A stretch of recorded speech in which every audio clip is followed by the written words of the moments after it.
Hello friends, welcome to government staff channel. सरकारी कर्मचारियों और पेंशनर्स के फायदे की हर जानकारी और पॉलिसी को सबसे पहले अपने मोबाइल पर जानने के लिए सब्सक्राइब कीजिए गवर्नमेंट स्टाफ चैनल को और जुड़े रहिए लेटेस्ट और यूजफुल अपडेट से। दोस्तों, इस वीडियो में देखेंगे कि जो सीडीएस की तरफ से सेना में नई पेंशन पॉलिसी आई है उसके बारे में एक बड़ा अपडेट आ रहा है। इस नीति का काफी विश्लेषण किया गया है और यदि नई नीति लागू होती है तो उसके बाद सेना की सेवा शर्तों में बदलाव की जरूरत होगी, नहीं तो सैनिकों का मनोबल टूट जाएगा। देख सकते हैं इसमें काफी विश्लेषण करके इस नीति के बारे में बताया गया है, तो वीडियो को शुरू से अंत तक पूरा देखिए और इस वीडियो को ज्यादा से ज्यादा अपने दोस्तों के साथ शेयर कीजिए। तो देख सकते हैं नई पेंशन नीति लागू होने पर सैन्य सेवा शर्तों में बदलाव की जरूरत, अन्यथा सैनिकों का टूटेगा मनोबल। जी हाँ दोस्तों, यहाँ इनकी जो टर्म्स ऑफ एंगेजमेंट है या टर्म्स ऑफ सर्विस कंडीशन है उसमें बदलाव की आवश्यकता होगी। आप देख सकते हैं मार्च में रक्षा बजट के व्यय प्रस्तावों को संसदीय पैनल के सामने प्रस्तुत करते हुए सीडीएस जनरल बिपिन रावत ने रक्षा बजट में बचत के सुझाव रखे थे,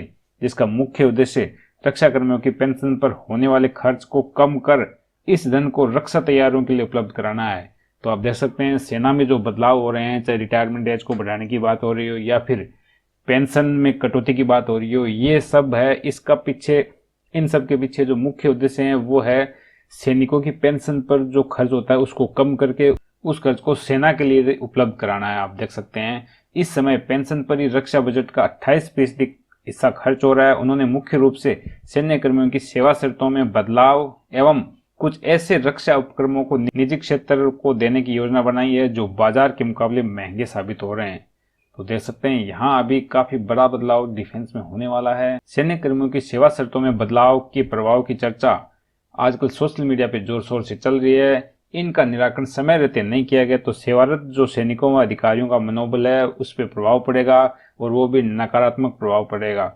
और डिफेंस में जो बड़े बदलाव है वो इस प्रकार आप देख सकते हैं। अधिकारियों की भर्ती के लिए शॉर्ट सर्विस कमीशन को बढ़ावा देना, सेना के तीनों अंगों में अधिकारियों की पूरी पेंशन पाने के लिए सेवा अवधि में बढ़ोतरी तथा 20 वर्ष की सेवा के बाद सेवानिवृत्ति यानी रिटायरमेंट के लिए पेंशन का 50% कम देना, ये जो बड़े बदलाव चल रहे हैं इन सब का मुख्य उद्देश्य है सेना की जो पेंशन है उस पे जो खर्च है उसको कम करके उसको सेना के मॉडर्नाइजेशन के लिए उपलब्ध कराना है।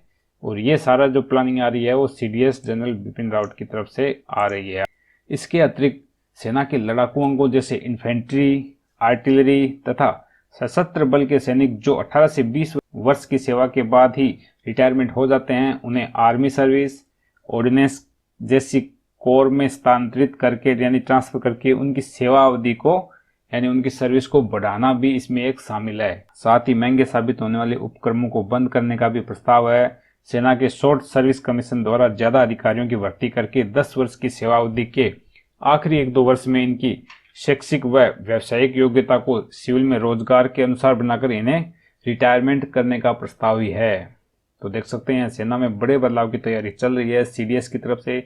इस प्रकार सेना को हर समय युवा अधिकारी मिलेंगे तथा देश को अनुशासित, प्रशिक्षित तथा विकसित कर्मी मिलेंगे, ऐसा मानना है सीडीएस जनरल बिपिन रावत का। और देख सकते हैं आगे इसमें कहा गया है कि इसके अतिरिक्त एक अन्य सुझाव में 20 वर्ष की सेवा अवधि के बाद रिटायरमेंट होने वाले अधिकारियों की पेंशन का 50% कम करने का भी प्रस्ताव है। तो इनका मानना है कि 20 साल की सेवा के बाद जो अधिकारी रिटायरमेंट होंगे उनकी पेंशन है उसको 50% ही मिलेगी।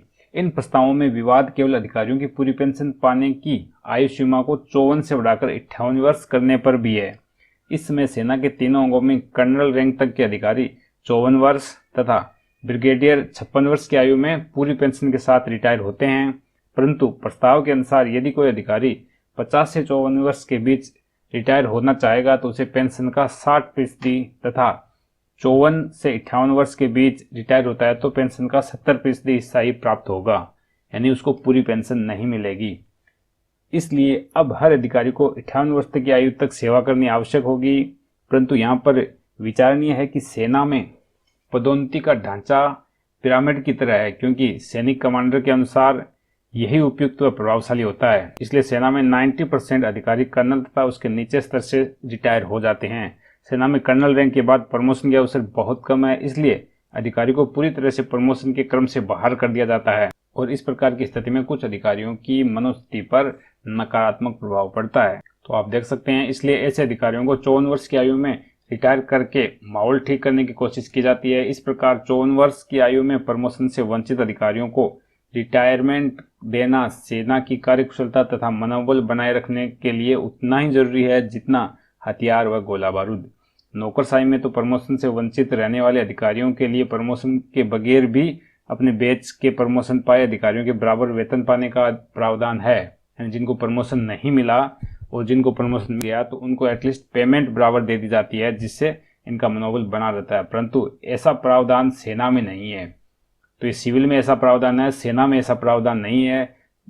तब किस प्रकार से ज्यादा और प्रमोशन से वंचित अधिकारियों को सेना में 54 वर्ष की जगह 58 वर्ष तक संभाला जाएगा? यानी जो इनकी रिटायरमेंट एज बढ़ाई जा रही है तो यहाँ और ज़्यादा प्रॉब्लम हो जाएगी। बहुत सारे ऐसे अधिकारी हो जाएंगे जिनको प्रमोशन नहीं मिलेगा, कुछ ही अधिकारी होंगे जो उनके साथ वाले जिनको प्रमोशन मिल जाएगा।